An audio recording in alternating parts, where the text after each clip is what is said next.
सावधान। नमो अरिहंताणं नमो सिद्धाणं नमो आहिरियाणं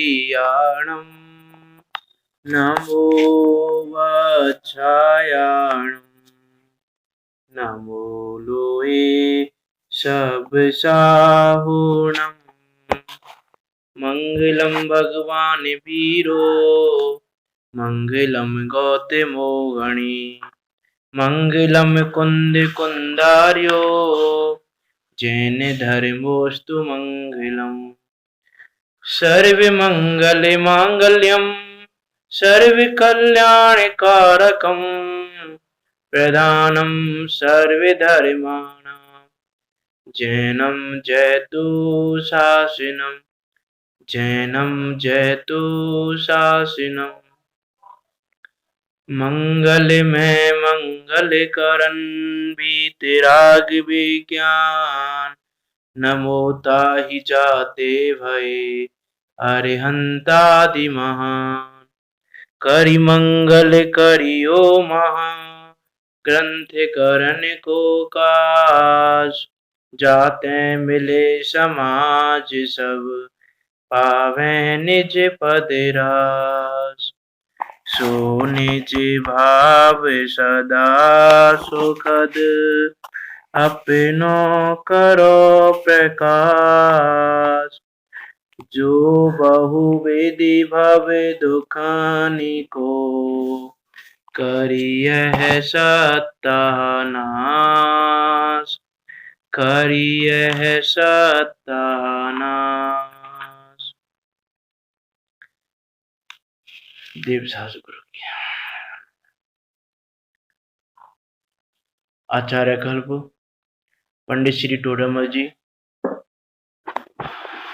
उनके द्वारा रचित यह मौलिक कृति, अनुपम ग्रंथ मोक्ष के मार्ग का प्रकाशन करने में समर्थ, सहज रूप से मोक्ष के मार्ग का प्रकाशन करने वाला ऐसा यह अद्भुत ग्रंथ मोक्ष मार्ग प्रकाशक जी, जो कि 9 अधिकारों में निबद्ध है, यहाँ विराजमान है। उसके तीसरे अधिकार संसार दुख और मोक्ष सुख का निरूपण पर हमारी चर्चा चल रही है।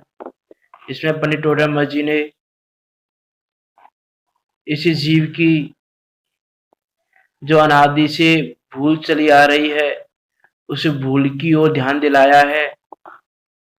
इसकी भूल क्या चली आ रही है कि ये दवा गलत ले रहा है रोग की, तो रोग की जो गलत दवा ले रहा है वो यहाँ ये बता रहे हैं कि तुम दवा गलत ले रहे हो, लेकिन अभी हमको यही नहीं पता कि हम दवा गलत ले रहे हैं।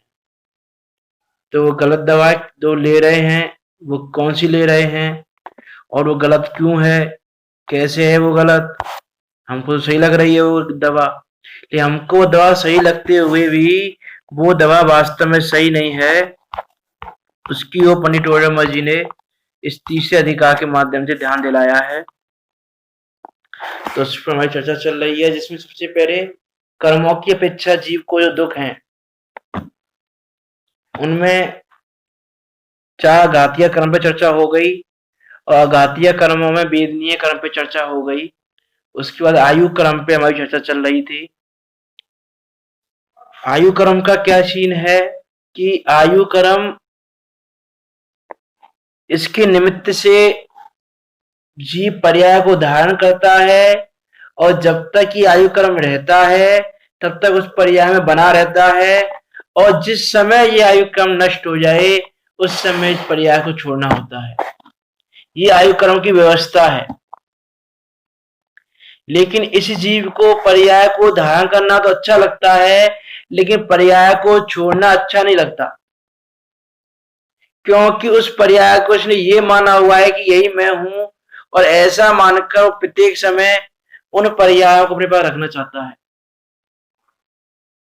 और कल हमने चर्चा की थी कि ये मरण का इसको भय है, क्योंकि पर्याय को छोड़ना नहीं चाहता। इसको पर्याय को छोड़ने का भय है, क्योंकि ये मानता है कि पर्याय छूटेगी तो मैं छूट जाऊंगा, पर्याय नष्ट होगी तो मैं नष्ट हो जाऊंगा। ऐसा जानकर प्रत्येक समय मरण से भयभीत रहता है और मरण के कारणों को जानकर उनसे डरता है और उनका संयोग हो जाए तो महान दुखी हो जाता है,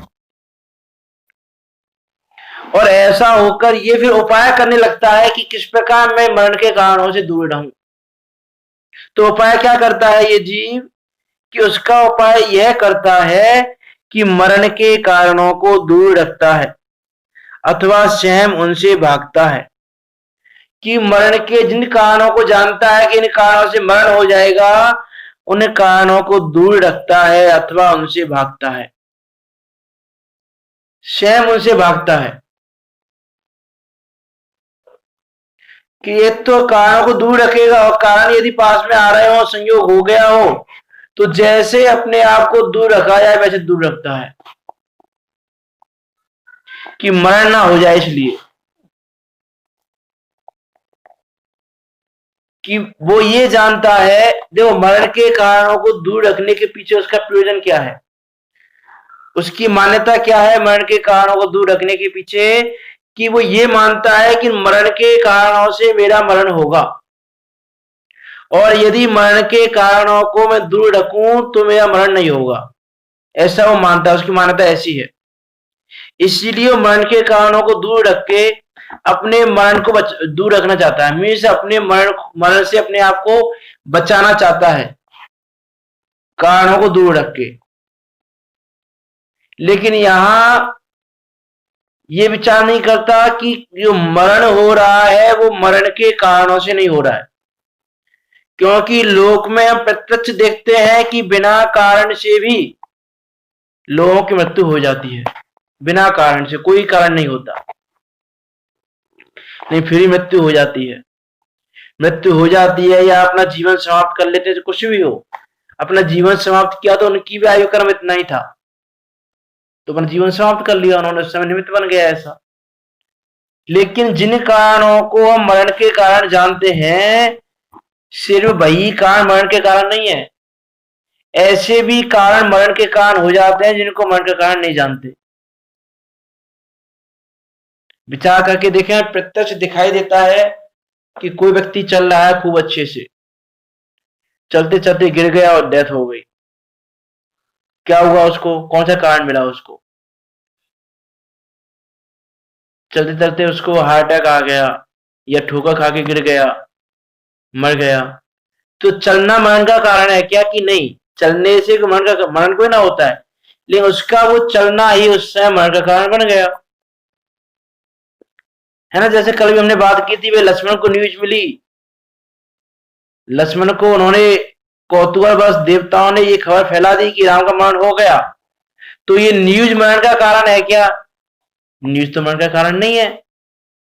भाई हम भी लोग में बहुत सुनते हैं, इसकी मृत्यु हो गई, इस संबंधी की मृत्यु हो गई, इस परिवारजन की मृत्यु हो गई, ये तो मृत्यु का कारण नहीं है। लेकिन लक्ष्मण को यही कारण मृत्यु का कारण बन गया। तो हम किस बेस पर कहें कि कौन सा कारण मृत्यु का कारण है और कौन सा कारण मृत्यु का कारण नहीं है? अरे अभी जैसे हम समय की घटना को लें, जो वर्तमान में चल रही है कि भाई कोरोना है। अब कोई कहे कि कोरोना मरण का कारण है, तो हम कोरोना को मरण का कारण कैसे कहें? क्योंकि बहुत सारे लोग जिनको कोरोना हो रहा है वो सही हो के वापस आ रहे हैं, खूब अच्छे खासे हो गए, जीवित हैं कोरोना होने के बाद भी। तो कोरोना को हम मरण का कारण कैसे कह दें? कि नहीं कह सकते। अब लेकिन जिनकी डेथ हो गई उनका कहा जा रहा है कि कोरोना से मृत्यु हुई, कोरोना कारण बन गया मृत्यु में। कि कारण बनना अलग बात है, तुम जो कह रहे हो कि ये मरण के कारणों को दूर रखूं तो मेरी मृत्यु नहीं होगी, ऐसा नहीं है। अरे अभी भी वर्तमान में अभी सारी मृत्यु कोरोना से नहीं हो रही, बाकी और भी रीजन से मृत्यु हो रही है, नॉर्मल डेथ भी हो रही है। तो जिनकी नॉर्मल डेथ हो रही है उनको कौन सा कारण मिल रहा है? अभी चलो कोरोना वालों को तो कोरोना का कारण मिल गया, इनको कौन सा कारण मिल रहा है? कोई सा कारण नहीं मिला, लेकिन आयु क्रम पूरा हो गया तो मृत्यु हो गई। तो यह जीव जो मरण के कारणों को दूर रखना चाहता है, वो इसकी मिथ्या मान्यता है कि मरण का कारण कोई है ही नहीं लोक में।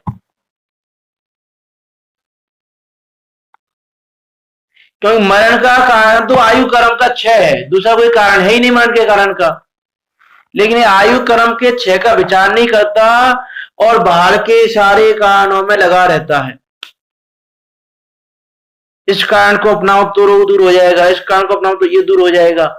प्रत्येक समय जैसे बने वैसे मरण को दूर रखना चाहता है।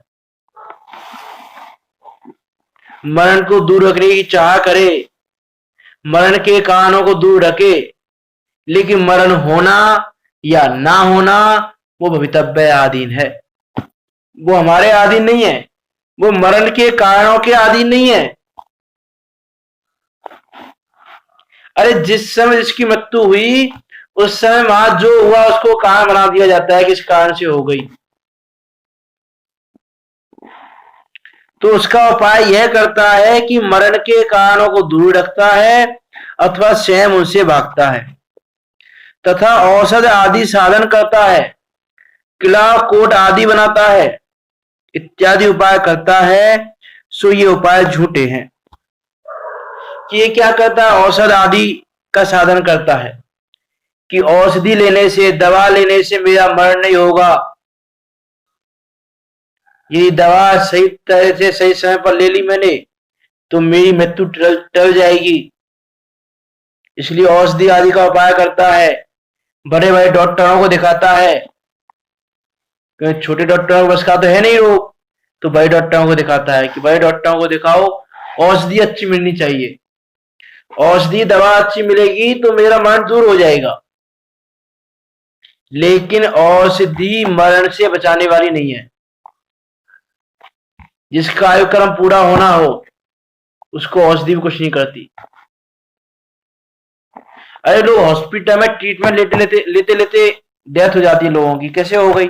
औषधि ले रहे हैं वो, तो उनका ट्रीटमेंट चल रहा है अच्छा खासा, बड़े से बड़े डॉक्टरों की टीम लगी हुई है उनकी निगरानी में, उनकी देख रेख कर रही है, प्रत्येक समय उनकी बॉडी की हर मूवमेंट को ध्यान में रख रही है, क्या बॉडी में चेंजेस हो रहे हैं, हर चीज को ध्यान में रख रही है वो डॉक्टर की टीम।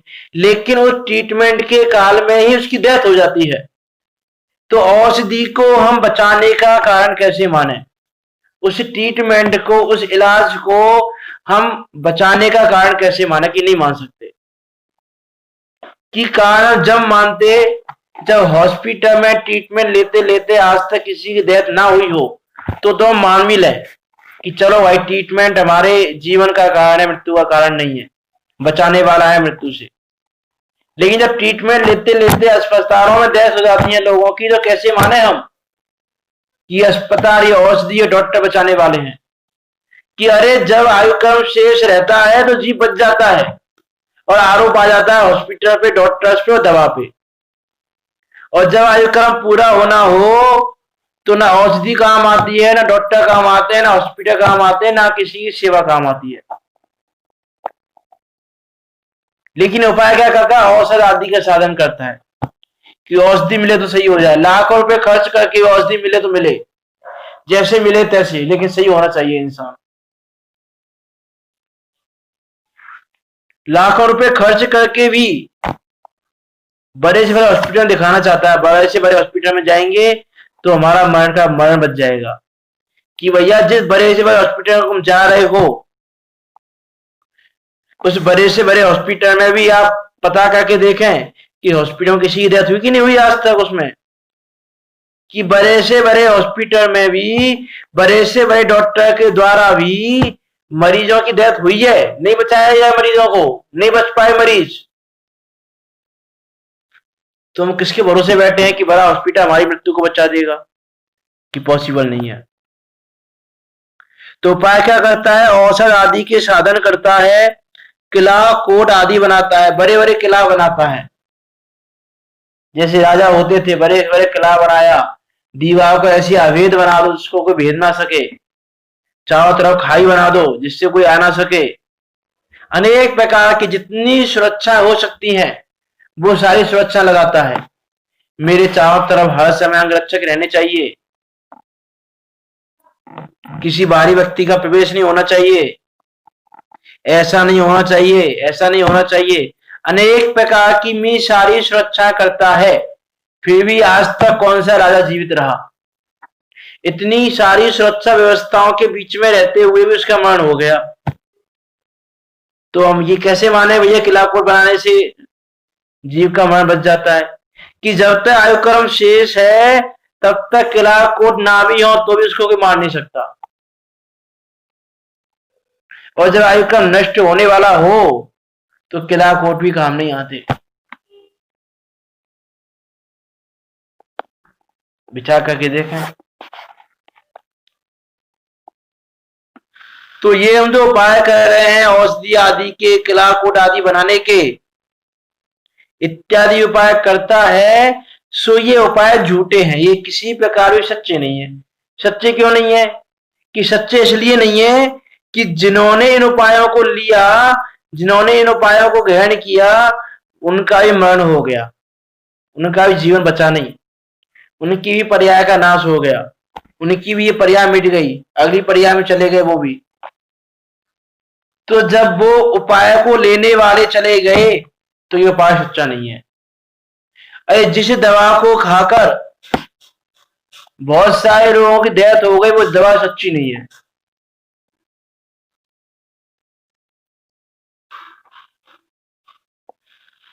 कि जब तक आयु क्रम शेष है तब तक तो दवा बेकार भी है, यदि उपाय गलत भी है तो भी मरण नहीं होगा, आयु क्रम शेष है। कहीं कारण तो वो है ना, कि देखो पहले भी कहा था कारण कार्य संबंध ऐसा ही है भाई, कि कारण जो कारण है वो कारण जब तक है तब तक कार्य हो रहा है, और जिस समय वो कारण गया उस समय कार्य भी गया। तो जीवन का कारण है आयु क्रम, तो जब तक आयु क्रम है जब तक ये जीवन रूपी कार्य हो रहा है, और जिस समय ये आयु क्रम हमारा चला गया उस समय कार्य भी चला जाएगा, वो कार्य भी रहने वाला नहीं है। कि इत्यादि उपाय करता है सो ये उपाय झूठे हैं, क्योंकि आयु पूर्ण होने पर तो अनेक उपाय करे, अनेक सहायक हो, तथापि मरण हो ही जाता है। ये समय मात्र भी जीवित नहीं रहता। कि जब आयु पूर्ण हो गई हो तो अनेक उपाय करे ये जीव, अनेक सहायता करने वाले हों, तो भी मरण हो जाता है, ये समय मात्र भी जीवित नहीं रहता। मीन्स कोई उपाय, कोई सहायक इस समय के लिए भी इसका जीवन रोक नहीं सकते। सेकंड की, मिनटों की, घंटों के, दिनों की बात तो छोड़ो, इस समय की, इस समय कितनी छोटी इकाई है कि एक सेकंड में तो असंख्यात समय हो जाए, इतनी छोटी इकाई है समय की। उतने समय, उतने काल मात्र के लिए भी कोई किसी को जीवित नहीं रह सकता। जब आयु पूर्ण हो रही हो तो कितने भी उपाय कर लिए जाएं, ये नहीं रह सकता। तो हम जो ये माने कि भैया बाहर की सुविधा मिल जाए तो रोगी बच जाएगा, नहीं मिलेंगे तो नहीं बचेगा, जो उपाय मिलना चाहिए। न्यूज पेपर से आजकल काफी घटनाएं आती हैं, मेरे पिता को समय पर ट्रीटमेंट नहीं मिला, मिल जाता तो मेरे पिता बच जाते। बहुत सारे आते हैं न्यूज पेपर, ऐसा कोई भी पेशेंट है, भैया उस हॉस्पिटल में गया, हॉस्पिटल खांसी बुखार था, हॉस्पिटल में गया, हॉस्पिटल वाले भगा दिया, बोलो उसमें जाओ, दूसरे हॉस्पिटल में जाओ, वहां तीसरे में कर दिया, तीसरे में गया, चौथे में कर दिया। ऐसे हम घूमते रहे, इसलिए पिता की डेथ हो गई। यदि हमको ट्रीटमेंट मिल जाता समय पर तो पिता की मृत्यु नहीं हो पाती, बच जाते पिता। अरे कैसे बच जाते पिता तुम्हारे? जब आयु क्रम पूरा होने वाला है, हो गया है, तो पिता कैसे बच जाए तुम्हारे? नहीं बच सकते। और फिर कारण तो कुछ भी बनेंगे, ट्रीटमेंट नहीं मिलेगा, दवा काम नहीं करेगी, रोग का पता नहीं चलेगा, कोई भी मिल सकता है।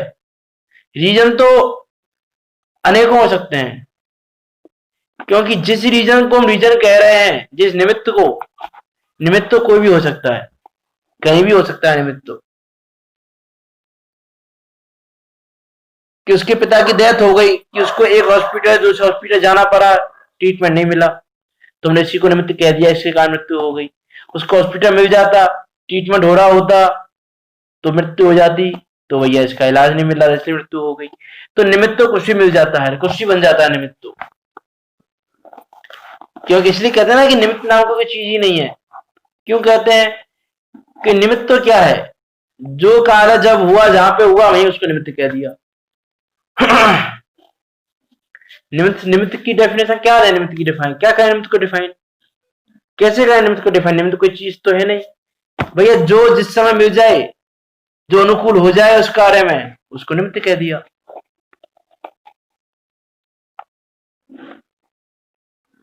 तो आयु पूर्ण हो, अनेक उपाय करे, अनेक सहायक हो, तथापि मरण हो ही जाता है, और प्रत्यक्ष देखने में आता है। ये समय मात्र भी जीवित नहीं रहता, और जब तक आयु पूर्ण ना हो तब तक अनेक कारण मिले, सर्वथा मरण नहीं होता। अनेक कारण मिल जाने के मरण नहीं होता जीव का, जब आयु पूर्ण नहीं हुई हो तो। कैसे नहीं होता? अरे देखो, हम देखें कि डेली बहुत सारे एक्सीडेंट होते हैं, लेकिन सारे एक्सीडेंट वाले मर जाते हैं क्या? कि नहीं, कोई मर जाता है, कोई बच जाता है। अलग अलग एक्सीडेंट की बात भी छोड़ें, एक ही एक्सीडेंट है। जैसे बहुत सारी घटनाएं सुनने को मिलती हैं खूब, कि भैया एक कार में 4-5 लोग जा रहे थे, उस कार का एक्सीडेंट हो गया, उस कार को ट्रक ने टक्कर मार दी। अब टक्कर मार दी ट्रक ने, तो उसमें 4-5 लोग थे, तो कोई तो मर गया, कोई घायल हो गया, किसी को थोड़ी खरोंची आई, किसी को कुछ नहीं हुआ। होता है कि नहीं होता? तो एक ही एक्सीडेंट है, एक ही गाड़ी में बैठे हैं, एक ही ट्रक ने एक ही तरह से टक्कर दी है, फिर भी किसी का मरण हो रहा है, कोई घायल हो रहा है, कोई किसी को खरोंच आ रही है, किसी को कुछ नहीं हो रहा है, असर नहीं हो रहा किसी को कुछ भी। तो ये कहां से बन रहा है भाई? जिसका मरण हो गया उसका आयुक्रम नष्ट हो गया, तो मरण हो गया। जो घायल हो गया है उसका अभी बीजनी नामक्रम का उदय ऐसा था कि उसको ऐसा, उसके पास असतविदनी का उदय आना था, तो असतविदनी का उदय आ गया। और जिसको खरोंच भी नहीं आई, उसके सतविदनी का उदय था। तो पुण्य के उदय में तो कोई कुछ कर नहीं सकता, पुण्य का उदय है तो। पुण्य के उदय में कोई दंड नहीं दे सकता, पाप के उदय में कोई सहायता नहीं कर सकता।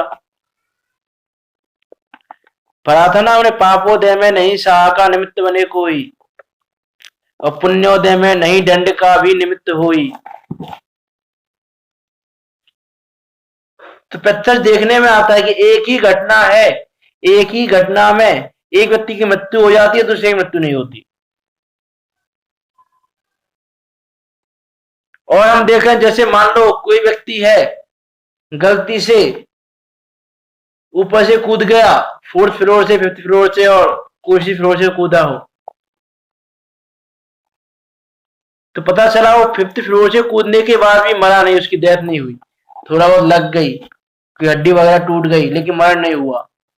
और कोई होता है कि जो चल रहा है, चलने पर पैर से ठोकर लगी और ऐसा गिरा कि तुरंत वहीं पर उसकी डेथ हो गई। तो यह है कि जब तक आयु पूर्ण नहीं हो तब तक अनेक कारण मिले तो भी मरण नहीं होता।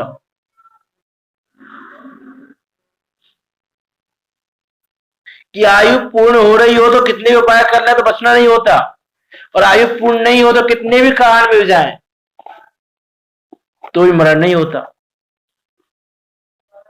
जैसे हम विचार करके देखें, प्रत्यक्ष भी दिखाई देता है, प्रत्यानुयोग में भी काफी चीजें मिलती हैं। ये सती अनंत सरा है।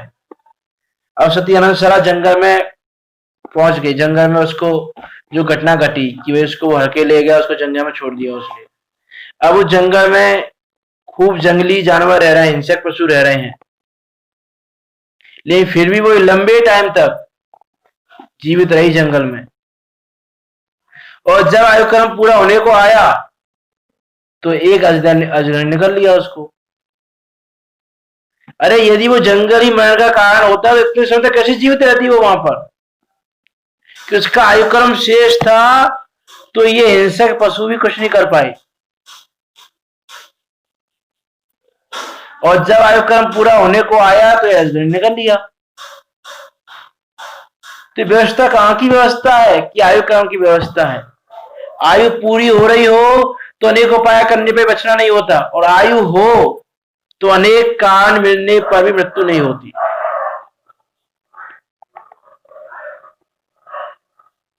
जैसे हम देखें प्रत्यक्ष में दिखाई देता है, भाई किसी को हमने मारने का उपाय किया, लेकिन मारने की जगह उसको मारने गए, लेकिन वो मरने की जगह उसका वो अच्छा हो गया उसी चीज से। जैसे होता है, जैसे हम देखें कि बहुत सारी चीजें ऐसी हैं, जैसे हमने मान लो किसी को खाने में कुछ मिला के दे दिया कि इसकी डेथ हो जाए, लेकिन पता चला उसको खाने से उसका कोई रोग सही हो गया मरने की बजाय। ऐसा भी हो जाता है, फिर किसी को विष मिला के दे दिया और पता चला मरण की जगह उसका कुछ रोग सही हो गया। ऐसा कोई रोग था उसको भयंकर जो सही नहीं हो रहा था, और पता चला हमने तो विष मिश्रित भोजन उसको दिया था उसको मारने के लिए, और मरने की वजह उसका रोग सही हो गया।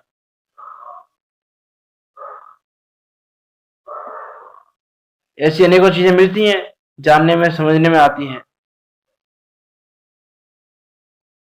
लेकिन प्रत्यक्ष दिखाई देने पर भी हम विचार नहीं करते। बहुत बार देखो ऐसा होता है कि किसी को कोई रोग है और उसके लिए दवा है, वो दवा बहुत रेयर मिलती है, बहुत कम मिलती है, रेयर केस में मिलती है। अब वो दवा नहीं मिल रही है, उसको नहीं मिल रही है और उसका मरण हो गया, तो उसकी आयु क्रम पूरा होना था, तो उसने खूब उपाय किए, हर जगह फोन लगा लगा के पूछा भाई वहां मिल जाए, दूसरे शहर में मिल जाए, इस शहर में नहीं मिल रही तो उस शहर में हर जगह घूमा, लेकिन कहीं दवा नहीं मिली। और एक दूसरा व्यक्ति है उसी रोग का, वो कहीं कोई उपाय नहीं कर रहा है, वो सिंपल सा कहीं जा रहा था और उसे एक मेडिकल वाले से शहर पहले से पूछा, उसको दवा मिल गई। ऐसा ही घटना हो जाती है, प्रत्यक्ष घटना हो जाती है खूब सारी ऐसी भी। तो कैसे हुआ कि भैया उसका जब आयु क्रम शेष था तो वो दवा भी सहज रूप से मिल गई, और कहा अनेकों उपाय करने के बाद भी दवा नहीं मिल रही थी। तो यह है कि जब आयु पूरी होने वाली हो, आयु पूर्ण हो रही हो, तो अनेक उपाय करे तो भी मरण नहीं टलता, एक समय मात्र जीवित नहीं रहता।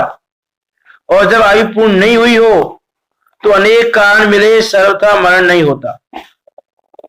इसीलिए उपाय करने से मरण मिटता नहीं है। इससे क्या पता चला कि उपाय करने से मरण मिटता नहीं है। मरण तो जब मिटने का काल आता है तो मिटता है, और नहीं आता तो नहीं मिटता। कि उपाय करने से मरण मिटता नहीं है और आयु की स्थिति पूर्ण होती ही है, इसलिए मरण भी होता ही है। कि आज हम सब मरण का वह मरण से डरे हुए हैं, भाग रहे हैं मरण के कारणों से, लेकिन जिस आयु क्रम को हमने बांधा है उसकी स्थिति तो निश्चित है, उसकी स्थिति तो एक है ही। जैसे मनुष्य प्रजा बांधी है अभी, तो उसकी स्थिति निश्चित है, किसी की 80 वर्ष, किसी की 100 वर्ष, किसी की 110 वर्ष निश्चित है। लेकिन अब उसकी वो आयु निश्चित है, तो उस आयु की स्थिति पूरी होने पर तो मरण होता ही है, कितने उपाय कर लो। और फिर भी यदि मरण से भयभीत हो रहा है, ये जानते हुए भी कि मेरा मरण अवश्य भावी होगा, अवश्य होगा। प्रत्येक जीव जानता है कि मेरा मरण तो होगा एक दिन, निश्चित रूप से होगा मेरा मरण एक दिन, लेकिन किस दिन होगा? कि भैया जिस दिन आयु पूरी होगी उस दिन होगा। बस ये तो मानता है मेरी मृत्यु एक दिन होगी, लेकिन अभी जब तक बच सकता तो बचूं। तो ये वो कैसे मानता है? एक दिन होगी तो मानता है, लेकिन किस दिन होगी ये नहीं मानता। किस दिन होगी? कि जिस दिन आयु क्रम पूरा होगा उस दिन होगी, ये बात नहीं मानता। इसीलिए बचने का उपाय करता रहता है प्रत्येक समय।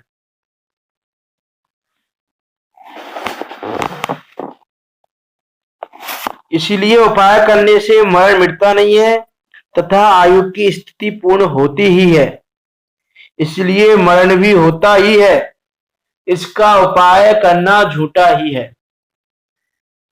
इसका उपाय करना कैसा रहा? फिर झूठा रहा। तो इसके उपाय की आदि व्यवस्था है नहीं, इसके उपाय से मरण रुक नहीं रहा, इसके उपाय से मरण मिट नहीं रहा।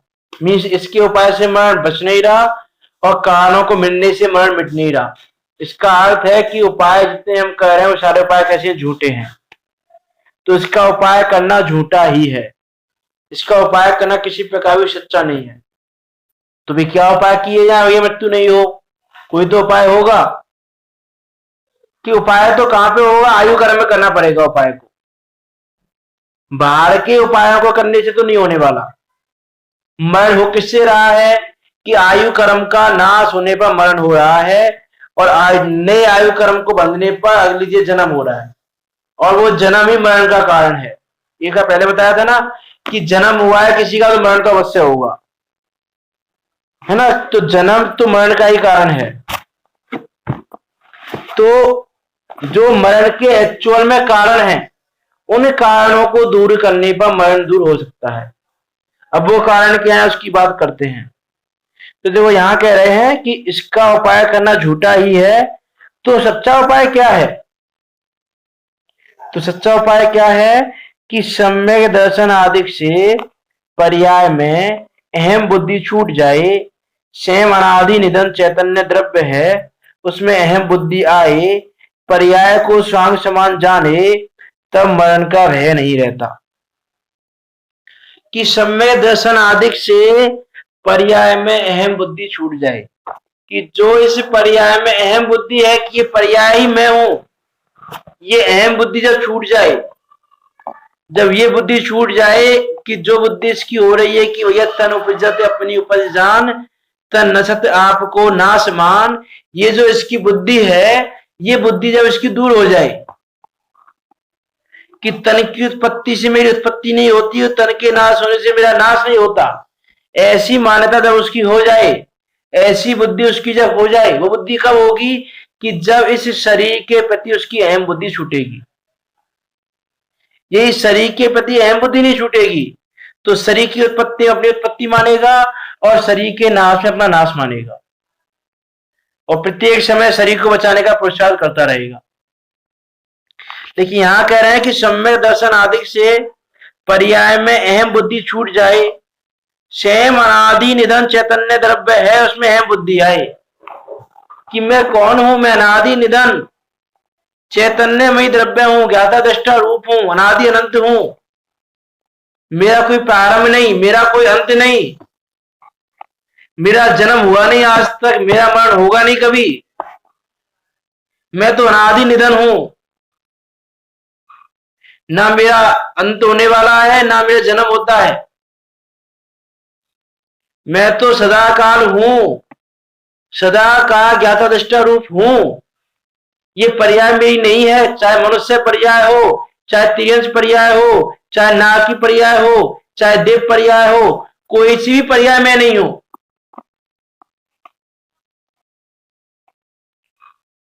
मैं सो इस मनुष्य पर्याय से अलग, अपने गुण पर्याय में रहने वाला ये शुद्धात्म द्रव्य हूं। इस पर्याय से मेरे कोई संबंध नहीं है, मेरी पर्याय तो मेरे में है। जो मेरे ज्ञान, जो मेरे जानना हो रहा है, मेरे जानने की पर्याय, वो इस शरीर में नहीं है, वो ही मेरे ज्ञान गुण में है, वो मेरे शुद्धात्म तत्व में है। तो ये पर्याय के प्रति अहम बुद्धि छोड़े और मैं अनादि निधन चैतन्य द्रव्य हूं, उसमें अहम बुद्धि करे, पर्याय को स्वांग समान जाने, तब मरण का भय नहीं रहता। कि जब पर्याय को कैसा जाने? कि स्वांग समान जाने। स्वांग समान कैसे जाने? कि जैसे मान लो कोई व्यक्ति है, उसको पता है कि मैं नए नए कपड़े बदलता हूं डेली, और वो डेली कपड़े चेंज करता है अपने, लेकिन वो जानता है कि कपड़े चेंज करने के बाद भी मैं तो वैसा की वैसा हूं। मैंने आज ये ड्रेस पहनी तो भी मैं संदीप था, और कल भी ड्रेस पहनूंगा तो भी संदीप ही रहूंगा। ये मान्यता है उसकी। ऐसी मान्यता उसकी इस शुद्धात्म तत्व और मनुष्य आदि पर्यायों के प्रति रहे कि मनुष्य आदि पर्याय, चाहे मैं बचपन में बालक था, चाहे अभी युवा हो गया, वृद्ध हो जाऊंगा और आगे मरकर देव हो जाऊंगा, नरक में नारकी हो जाऊंगा, तिर्यंश हो जाऊंगा, जो भी हो जाऊंगा, ये होने के बाद भी मैं तो वैसा की वैसा रहने वाला हूं। जैसे कपड़े चेंज करने से मनुष्य बदलता नहीं है, वैसे इन पर्यायों को बदलने से मेरा शुद्धात्मा बदलता नहीं है, मेरा शुद्धात्मा वैसा की वैसा रहता है। कोई ऐसा मानता है कि आज मैंने ये पर्याय, ये कपड़े पहने, इन कपड़ों को शाम को उतारूंगा तो मैं तो चला नष्ट हो जाऊंगा, मैं तो कि नहीं? क्योंकि जैसी पर्याय में अहम बुद्धि नहीं है उसकी, वैसी यदि वो अहम बुद्धि इस पर्याय के प्रति छोड़ दे, जैसे मनुष्य पर्याय कपड़े की बात कर रहे हैं हम, तो जैसे उसकी अहम बुद्धि कहां पर है, उसकी पर्याय में है, उस कपड़े के प्रति नहीं है। तो कपड़े के प्रति उसकी अहम बुद्धि नहीं है, तो कपड़े आए, कपड़े जाएं, कपड़े चाहे जैसे परिणामित हो, उसको कोई टेंशन नहीं है। आज कोई कपड़ा फट गया, उसको टेंशन होती है, अरे कपड़ा फट गया, मेरा क्या होगा, मैं तो नष्ट हो जाऊंगा, कि नहीं, कोई टेंशन नहीं है उसको। कपड़े आए जाए फटे कुछ भी हो, कोई टेंशन नहीं है। क्यों नहीं है टेंशन? कि उसकी उन पर्यायों के प्रति अहम बुद्धि नहीं है। ये कपड़े ही मैं हूं ऐसा नहीं मानता हूं।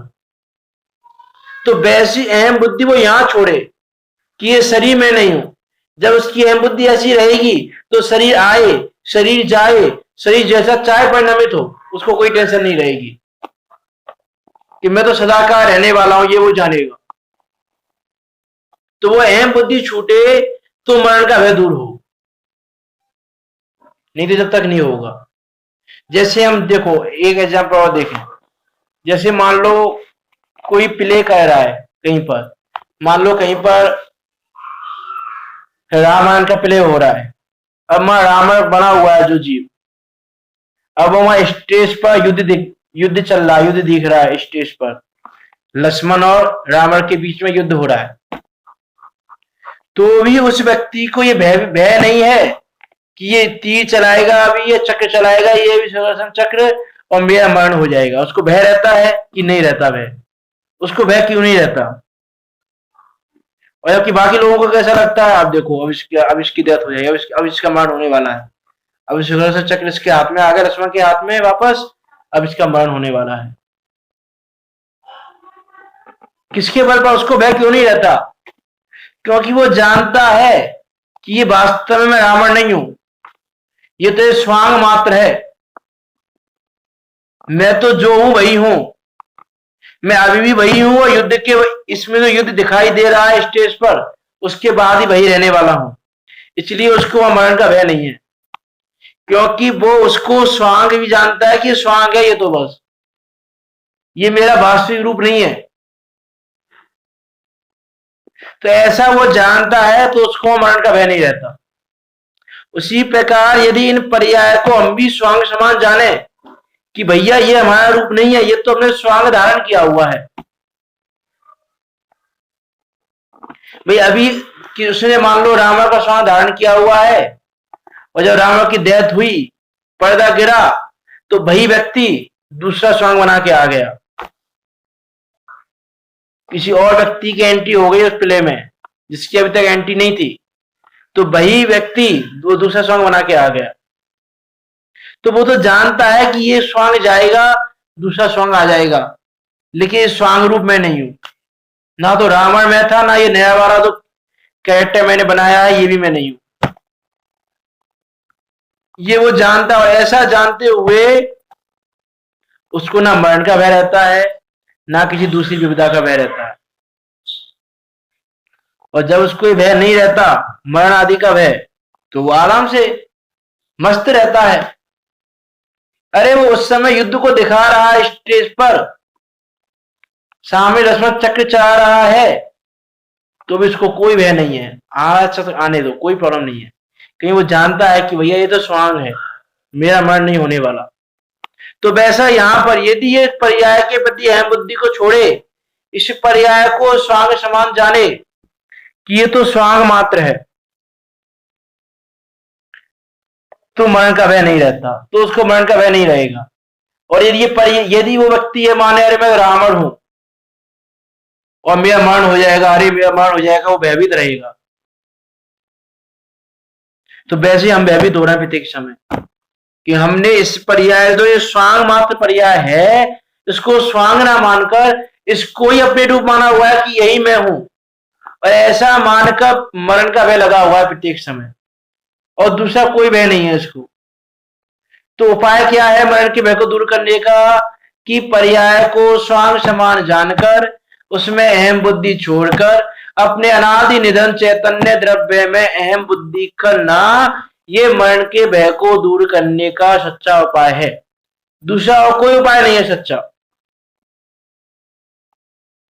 कि इस उपाय को जो ग्रहण करे उसको मरण का कोई भय नहीं है। इसीलिए सम्यक दृष्टि को मरण का भय नहीं रहता, क्योंकि वो पर्याय को स्वयं समान जानता है।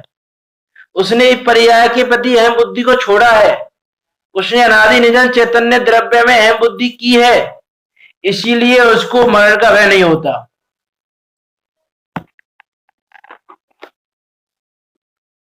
कि मरण के कारण सामने हो तो भी उसको भय नहीं रहता, क्योंकि वो जानता है कि मरण का भय, मरण तो जब होना है जब होगा ही, और बचना है तो बच ही जाएंगे।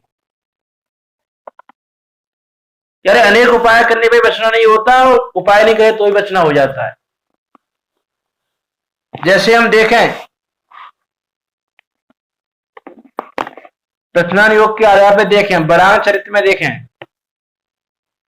कि जब वो राजा बरांग, वो घटना बहुत लंबी है, घोड़े पर बैठकर राजा से युद्ध हो गया, कुएं में गिर गया, कुएं से निकल गया, उसके बाद बहुत सारे जीवन में घटनाएं घटी। उसके बाद वो जब एक तालाब में नहाने गया, एक नदी में नहाने गया शांति के लिए, तो वहां मगर ने उसका पैर पकड़ लिया अपने मुंह में, और बहुत उपाय किए लेकिन नहीं छूट रहा है वो पैर। तो अब तो राजा बरांग ने क्या जाना उसने कि भैया ये पैर नहीं छूटा है, बहुत सारे उपाय करके देख लिए, तो अब तो यदि मेरा आयु क्रम होगा तो बचूंगा और नहीं होगा तो नहीं बचूंगा। ऐसा जानकर उसने तो 12 भावनाओं को चिंतन करना स्टार्ट कर दिया। देखो अनेक उपाय किए तो भी मगर से मुंह से नहीं निकला, और जब उपाय करना छोड़ दिया,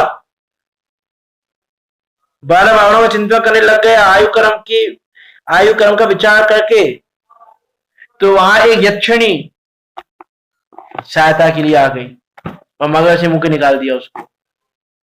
तो कहां उपायों के आदि कहां रहा, उपाय करने से भी नहीं निकल रहा था, और कहां बिना उपाय किए भी निकल गया। कि आयु क्रम हो तो कोई मार नहीं सकता, और आयु क्रम ना हो तो कोई बचा नहीं सकता। अरे यक्षिणी ने भी उसकी सहायता की, किस लिए, उसका आयु क्रम शेष था इसलिए बच गया वो। ये तो कहने में आ गया कि उसके जीवन की रक्षा यक्षिणी ने की।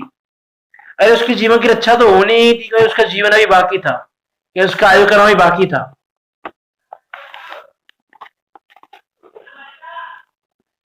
तो ऐसा है कि सम्यक दर्शन आदि से पर्याय में अहम बुद्धि छूट जाए, स्वयं आदि निधन चैतन्य द्रव्य है, उसमें अहम बुद्धि आए, पर्याय को स्वांग समान जाने, तब मरण का भय नहीं रहता।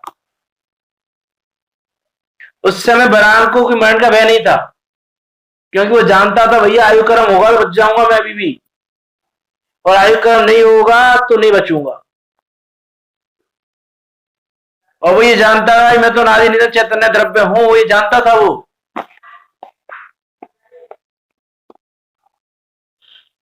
कि मैं तो अनादि निधन चैतन्य द्रव्य हूं, ये पर्याय जाएगी तो चली जाएगी, कौन सी बड़ी बात है। अरे ये स्वांग जाएगा दूसरा स्वांग आएगा, इसमें कौन सी बड़ी बात है स्वांग में।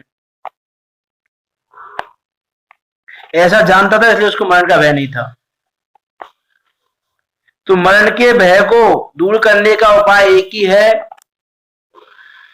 कि पर्याय में अहम बुद्धि छोड़ के अपने अनादि निधन चैतन्य द्रव्य में अहम बुद्धि करना, पर्याय को स्वांग समान जानना, यही मरण के भय को दूर करने का उपाय है। तथा सम्यक दर्शन आदि से ही सिद्ध पद प्राप्त करे तब मरण का अभाव ही होता है। और इस सम्यक दर्शन, सम्यक ज्ञान, सम्यक चारित्र रत्न तरह से सम्यक दर्शन ज्ञान चारित्राणि मोक्ष मार्ग, कि सम्यक दर्शन, सम्यक ज्ञान, सम्यक चारित्र, इन तीनों को ग्रहण करके मोक्ष मार्ग पे चल के इन तीनों की पूर्णता करके जब जीव सिद्ध पद को प्राप्त कर लेता है तो अनंत काल के लिए मरण का अभाव ही हो जाता है, फिर अब आगे मरण होने वाला नहीं है। तो सम्यक दर्शन से जो पर्याय में अहम बुद्धि छूट रही है तो मरण का भय दूर हो रहा है, और उसी सम्यक दर्शन आदि से जो सिद्ध पद की प्राप्ति हो गई तो मरण का अभाव हो गया। अभी वर्तमान में सम्यक दर्शन हुआ, जीव को पर्याय के प्रति अहम बुद्धि छूटी तो मरण का भय छूट गया, मरण का अभाव नहीं हुआ अभी, लेकिन मरण का भय नहीं रहा उसको अभी। और मरण का अभाव कब होगा, इसी सम्यक दर्शन आदि से होगा। इसी सम्यक दर्शन आदि से जब जीव सिद्ध पद को प्राप्त करेगा तो उसको मरण का भी अभाव हो जाएगा। इसीलिए सम्यक दर्शन आदि की सच्चा उपाय है, दूसरा और कोई उपाय सच्चा नहीं है। एकमात्र सम्यक दर्शन आदि से ही यह जीव मरण से बच सकता है, मरण का अभाव कर सकता है, मरण को दूर कर सकता है और सदा काल अपने स्वरूप में लीन रह सकता है, इस सम्यक दर्शन आदि से ही। इसलिए और कोई भी उपाय सच्चा नहीं है, एकमात्र ये नादि निधन चैतन्य द्रव्य जो सदा का रहने वाला है, इसको जानकर सम्यक दर्शन आदि ग्रहण करना और सम्यक चारित्र की पूर्णता करके सिद्ध पद को प्राप्त कर लेना, यही वास्तव में इस मरण का अभाव करने का उपाय है और पर्याय में अहम बुद्धि छोड़ना मरण के भय को दूर करने का उपाय है। तो मरण का भय कैसे दूर करें और मरण का अभाव कैसे करें, वो दोनों बातें यहां बताई। उन दोनों का सच्चा उपाय यही है, सम्यक दर्शन आदि, भय दूर करने के लिए भी और अभाव करने के लिए भी। इसीलिए सम्यक दर्शन आदि को ग्रहण करके हम भी इस मरण के भय को दूर करें कि जिस मरण का भय हमको लगा हुआ है। अभी प्रत्येक जीव व्याकुल हो रहा है कोरोना नहीं हो जाए, मेरा मरण हो जाएगा कोरोना हो गया तो। लेकिन भैया यदि आयु क्रम पूरा होना होगा तो कोरोना नहीं होगा तो भी मरण हो जाएगा, और आयु क्रम शेष होगा तो कोरोना हो भी गया तो भी मरण नहीं होगा, वहां से रिकवरी होके आ जाएगी। ऐसी बात है। इसलिए पर्याय में अहम बुद्धि छोड़ के सम्यक दर्शन आदि ग्रहण करने का पुरुषार्थ करें, जिससे हमारा ये मरण का भय दूर हो और आगे चलकर हम भी मोक्ष मार्ग में चलते हुए अनंत अनंत सिद्ध परमेष्टियों के साथ विराजमान होकर हमेशा हमेशा के लिए मरण का अभाव ही कर दें। इस जन्म मरण के दुख से छुटकारा ही पा रहे हैं कि जन्म मरण से अनादि काल से दुखी होते आ रहे हैं। अब इस जन्म मरण से छूटने का उपाय सम्यक दर्शन आदि करना है, उसको करके सिद्धालय में विराजमान होकर हम सब भी अनंत काल के लिए अपने ज्ञाता दृष्टा सुख स्वरूपी आत्मा में लीन रहें और जन्म मरण का अभाव करके शाश्वत विराजमान हो जाएं सिद्धालय में जाकर। ऐसी मंगल भावना के साथ अभी की वाणी को विराम देते हैं। चिन्वाणी स्तुति। निज निधि निज में बताई, यह आनंद